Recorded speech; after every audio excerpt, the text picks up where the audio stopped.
Assalamualaikum warahmatullahi wabarakatuh. Halo teman-teman, perkenalkan saya Sylvia Putri Hardianti. Pada kesempatan ini saya akan membahas terkait 3 topik yang sangat penting dalam kehidupan masyarakat dan bernegara, yaitu terkait demokrasi, kepemimpinan, dan penegakan hukum dalam perspektif Islam. Namun sebelum itu saya ingin bertanya kepada teman-teman, menurut teman-teman, apakah suatu negara berjalan dengan baik dengan adanya pemimpin yang tidak jujur, masyarakat yang tidak ikut dalam berpartisipasi, serta penegakan hukum yang dilakukan secara tidak adil? Jawabannya tidak, bukan? Nah, maka dari itu, 3 topik yang akan saya sampaikan ini sangat penting untuk teman-teman dengarkan. Yuk kita mulai ke pembahasan pertama. Pertama, kita akan membahas terkait demokrasi. Perlu kita ketahui, demokrasi adalah sistem pemerintahan yang dimana menempatkan rakyat sebagai pemegang kekuasaan tertinggi. Istilah demokrasi berasal dari bahasa Yunani, yaitu demos yang artinya rakyat, kratos yang artinya kekuasaan. Sehingga dapat disimpulkan bahwa kekuasaan dalam suatu negara berada di tangan rakyat. Abraham Lincoln juga mengatakan bahwa demokrasi ini terdapat 3 istilah, yaitu government of the people, by the people, and for the people. Artinya pemerintahan dari rakyat, oleh rakyat, untuk rakyat. Sehingga dapat dikatakan bahwa kekuasaan berasal dari rakyat, dijalankan oleh wakil rakyat, dan seluruh kebijakannya harus bertujuan untuk mesejahterakan rakyat. Dalam pandangan Islam, nilai-nilai demokrasi juga selaras dengan ajaran agama, terutama pada prinsip musyawarah atau syura, yaitu adanya persamaan kedudukan di hadapan hukum serta pentingnya keadilan dan kemuslahatan bagi seluruh umat.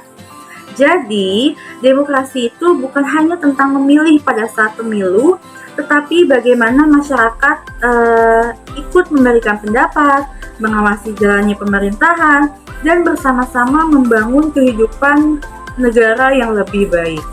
Setelah tadi kita mengetahui apa itu demokrasi dan bagaimana Islam memandang konsep demokrasi tersebut, pertanyaan selanjutnya adalah siapa yang akan menjalankan nilai-nilai demokrasi dalam kehidupan nyata? Ya, pastinya adalah seorang pemimpin. Pembahasan selanjutnya adalah terkait kepemimpinan. Dalam Islam, kepemimpinan adalah sebuah amanah dan bukan sekedar jabatan. Bahkan Rasulullah SAW menganjurkan bahwa ketika 3 orang melakukan perjalanan, hendaknya mereka mengangkat salah satu dari mereka untuk menjadi seorang pemimpin, agar setiap urusan perjalanan itu menjadi lebih teratur dan terarah. Seorang pemimpin yang baik tentu mampu mengikuti pertama, perkembangan zaman, kedua, bersikap rendah hati, ketiga, kreatif, keempat, inovatif, kelima, memiliki tujuan yang jelas sehingga mampu membawa masyarakatnya mencapai tujuan bersama. Selain itu, pemimpin juga harus meneladani sifat-sifat Rasulullah SAW. Yang pertama ada sidik, artinya jujur. Yang kedua amanah, yaitu dapat dipercaya. Yang ketiga fatonah, yaitu cerdas dalam mengambil sebuah keputusan. Yang keempat adalah tablik, yaitu mampu menyampaikan informasi secara jujur. Kemudian Islam juga mengajarkan bahwa seorang pemimpin harus bersikap adil, mencegah berbagai bentuk kemungkaran, yaitu seperti korupsi, lalu adanya penyalahgunaan wewenang, dan mampu mempersatukan masyarakat serta menjalani kehidupan yang lebih sederhana. Kalau kita renungkan, nilai-nilai tersebut sebenarnya bisa kita terapkan oleh atau bisa diterapkan oleh siapapun. Contohnya sebagai ketua kelas, ketua organisasi, bahkan dalam lingkungan rumah. Jadi kepemimpinan ini dimulai dari diri sendiri sebelum memimpin orang lain. Kepemimpinan yang baik tidak hanya diukur dari kemampuannya dalam memimpin ataupun mengambil sebuah keputusan, tetapi juga konsisten dalam komitmennya dalam menegakkan sebuah keadilan. Oleh karena itu, setelah tadi kita membahas terkait kepemimpinan, Selanjutnya kita akan membahas terkait penegakan hukum dalam perspektif Islam. Penegakan hukum adalah proses untuk memastikan bahwa setiap aturannya ini benar-benar diterapkan, sehingga terciptanya ketertiban, keamanan, dan keadilan dalam kehidupan masyarakat. Hukum tidak hanya dibuat, tetapi juga harus dijalankan secara konsisten dengan tujuan agar setiap keluarga negara ini memiliki atau memperoleh hal yang sama, memperoleh hak yang sama, dan merasa terlindungi.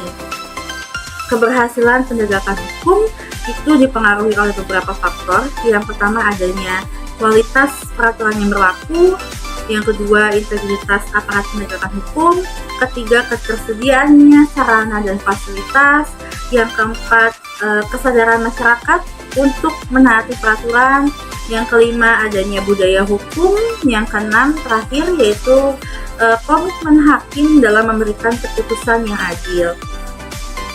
Sehingga dalam perspektif Islam, hukum harus ditegakkan secara adil tanpa membedakan status, jabatan, ataupun golongan. Dengan begitu, keadilan benar-benar dapat dirasakan oleh seluruh masyarakat. Dari pembahasan tadi dapat disimpulkan bahwa demokrasi memberikan ruang bagi masyarakat untuk ikut menentukan arah pemerintahan. Lalu terkait kepemimpinan, dalam Islam mengajarkan bahwa seorang pemimpin harus memiliki sifat jujur, amanah, cerdas, dan adil. Dan yang terakhir, terkait penegakan hukum, ini bertujuan untuk menciptakan kehidupan masyarakat yang tertib, aman, serta menjunjung nilai tinggi keadilan. Semoga 3 topik yang saya sampaikan tadi dapat menambah wawasan kita semua, menjadi motivasi untuk menerapkan nilai-nilai tersebut dalam kehidupan sehari-hari. Terima kasih atas perhatiannya semua. Wassalamualaikum warahmatullahi wabarakatuh.